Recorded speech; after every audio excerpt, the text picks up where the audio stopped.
What's up, everybody? Thanks for tuning in to Thursday's episode of the Plus Money Sports Betting Podcast. My name is Q. You can follow me across all socials at Bets by Q. And of course, this podcast is brought to you by Black Sheep Betting, where it is a dog's world. We've got a packed slate today. October baseball, Thursday night football. We've got futures in play, high stakes matchups. But before we dive in, let's start with a recap of yesterday. We hit on the Padres' first five money line, minus 105 for 1.5 units. Great way to build momentum coming into today. Please remember to check out, I have two links in the descriptions. One gets you into the VIP chat where you'll have access to my full daily card with unit sizes, and the other is the free chat with my boy Will from the Double Fault Tennis Podcast. You definitely want to get in there, especially if you want some overnight action, because we've got tennis firing in Asia right now. We'll be grinding those live all night. Hop in, it's a great community. We're building a winning culture over there, and we want to hear everybody's input. All right, so this isn't a chat just where people drop their plays. This is a chat where, people are diving in, sharing their best practices, so on and so forth. Look, we're able to celebrate the wins together and cope with the losses with each other. It's a great community. We would love to have you in there. All right. Yesterday, Major League Baseball, a day full of drama.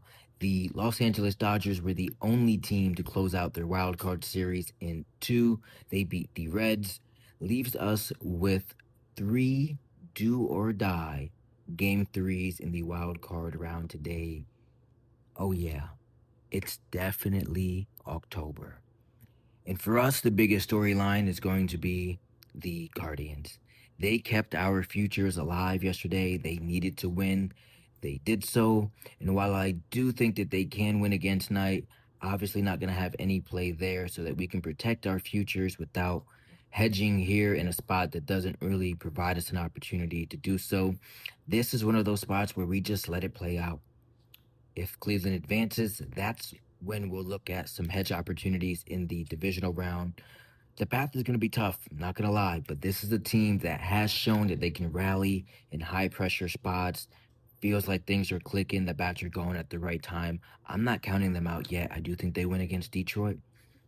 We also saw the Yankees survive elimination yesterday against the Red Sox.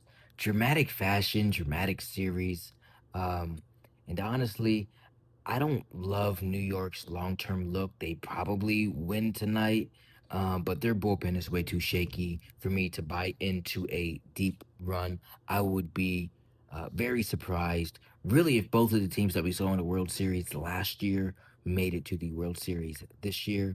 A couple of my friends possibly going to the game tonight. I told them flat out, do not expect a walk in the park. Vibes might be high early, but they were certainly tense last night, where the Yankees narrowly escaped off some terrific base running from Jazz Chisholm Jr. I considered betting Boston back in game one, but again, I still don't trust the Yankees enough to back them tonight. Line is too chalky, so no play there either. I'll wait for the divisional series before we really start firing off on some action in baseball. But let's move on to today's matchups. I do have a few plays for you, one in the MLB. All right. The first game we're going to be attacking here is going to be the Cubs and the Padres at Wrigley Field. I'll start by just saying I know it's tough to back an over in a game of this magnitude. Elimination games tend to play close to the vest, and the Cubs got shut out yesterday. You've got to trust the process here. We're locking in on the Cubs and Padres over 7.5 runs. Chicago is a team that's built and scores the majority of their runs on the home run ball. And everything about tonight's setup screams runs. We've got the wind blowing out at Wrigley, two starters who are home run prone. Yu Darvish takes the ball for San Diego. Been a really rough season for the veteran. 5.38 ERA. He's given up nearly 2 home runs per 9 innings.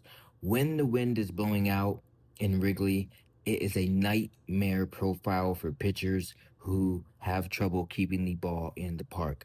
The Padres lineup, by the way, they haven't traveled that well They ranked just 23 in road scoring, averaging under 4 runs per game on the road. But Jameis Taillon hasn't been too sharp lately, or this season, I guess.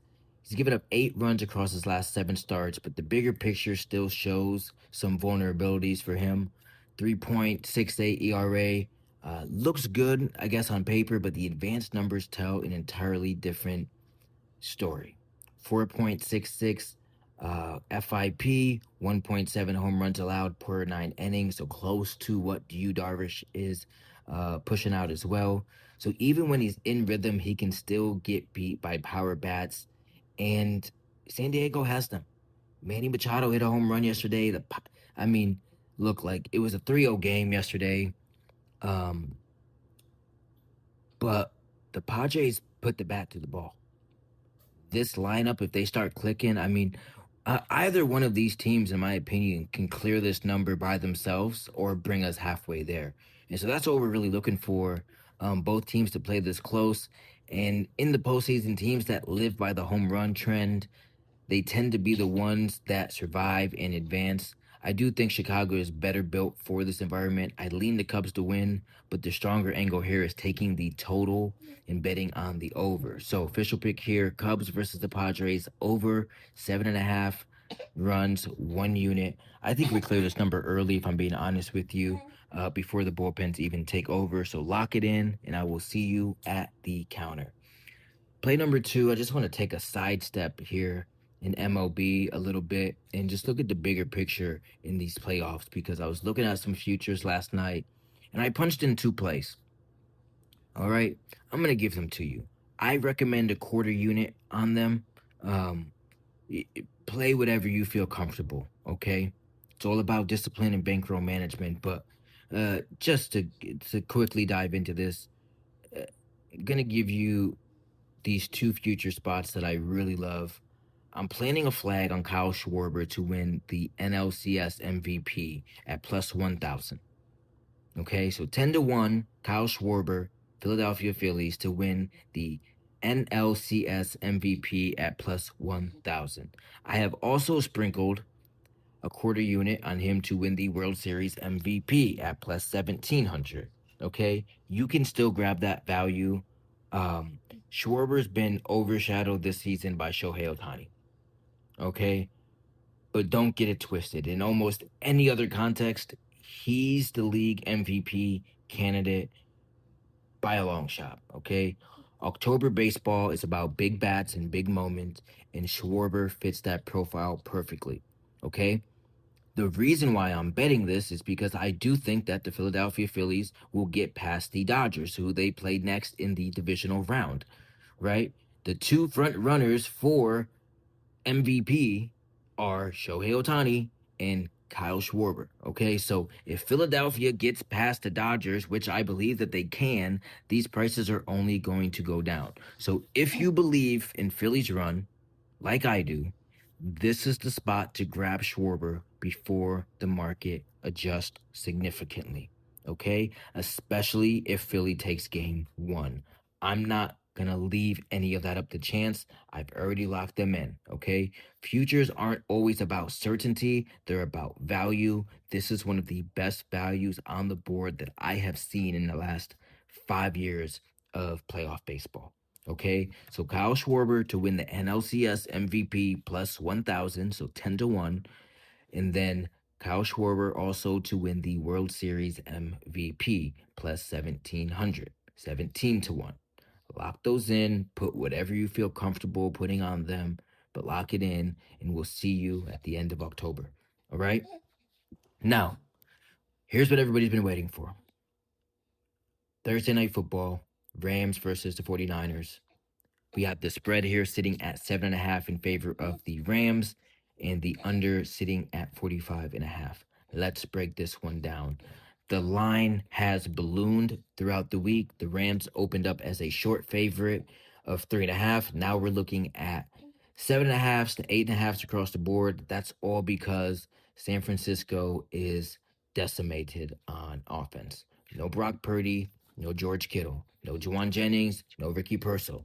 That leaves Mac Jones under center with a stripped down receiver group. Okay, it means Kyle Shanahan is going to have no choice but to funnel everything through Christian McCaffrey. Expect a lot of short throws, check downs, heavy usage of CMC early and often. That's the kind of game plan that is naturally going to bleed the clock. Okay. On the Rams side, Sean McVay has been money on short weeks. It's the reason why I'm not playing a side here. He's 8-1 against the spread with 4 days or fewer of rest. Those games haven't just been covers, they've been wins by an average of 7 points per game. Okay? Shanahan, on the other hand, he is only 10-15 straight up and 11-14 ATS when facing teams with a winning percentage above 75%. It's a big gap in situational coaching and a big gap in situational pricing. I also think McVay leans on his backs tonight. Kyron Williams is heating up. 77 yards on 13 carries last week against Indy, 94 on 20 carries the week before against Philly's defensive front. San Francisco's rush defense has slipped to the middle of the pack in EPA allowed. And in 2 of the last 3 games, they've let the opposing lead back go for over 67 plus yards. Of course, that's exactly what Kyron Williams' line is today. So, I mean, definitely a prop to look out for. Williams averaged almost 100 a game last year against the 49ers. So, ground game should be a real factor here given his historical success. It's why I'm taking the under 45.5 here. Um, from a betting standpoint, when we look at the spread, the number at 7.5 creates a classic teaser magnet. Everyone's going to be looking at this game and say, well, I can just, do a 6-point teaser and get the Rams down to minus 1.5. They'll get through both key numbers of 7 and 3. They feel like it's a free win because ultimately all the Rams have to do is win. Well, they have to win by 2, but if they win, they're more than likely going to win by 2. So you're going to see people tease this down. They're going to have the Rams in moneyline parlays. They're going to have Rams 6-point teasers. But remember what happened last week on the most popular teaser spot. It was Green Bay. What happened? The game ended in a tie. Teasers feel automatic until they aren't. That's why I'm not going to play a side here, okay? So officially the player is going to be under 45.5 points in this game with San Francisco gutted on offense, Mac Jones starting, both sides likely leaning on their run games. I think this game is closer to 40 points.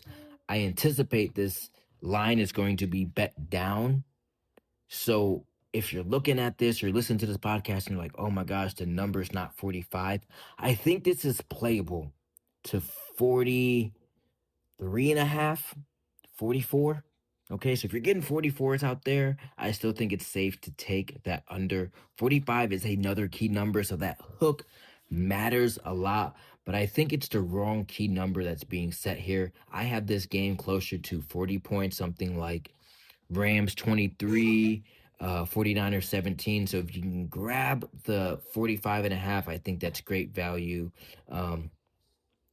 As far as the side on this one, I lean San Francisco in a divisional game on the points. Despite all of the injuries, I don't hate a small sprinkle on that. But my money is all on the title or on the total of under 45.5. Prop wise, if you're looking for some props, I think Christian McCaffrey touches are going to be important. Kyron Williams rushing yards, as I already mentioned, and if Higbee probably sits for the Rams. I think obviously Puka Nacua receptions. The line is pretty juiced, man. But as I digress, the main angle here is simple. Play the under. I think this is going to be a tighter game than people expect. I do not anticipate a shootout here. Okay, so here's the final card for tonight. Technically 4 plays. All right, we're on the over 7.5 in the Cubs and Padres game 3 of the wild card. Winner moves forward, loser goes home.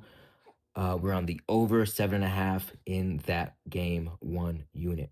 We're on the under 45.5 in the Rams and 49ers game, 1 unit. And then obviously we mentioned the future sprinkle here. Kyle Schwarber to win NLCS MVP at plus 1,000 and him to win World Series MVP at plus 1,700. That's it for me. Best of luck to everyone who's going to tail. Make sure you hop into the Discord. We'd love to have you there. I got to get back on daddy duties, as you can hear. We've got tennis running all night in the Asian swing. I'll be live dropping plays as matches go off. Let's cash these tickets and keep October rolling. I'll be back here tomorrow with more plus money plays from around the sports world. As always, my name is Q from Black Sheep Betting, and I hope each and every one of you hit each and every one of your bets. Peace.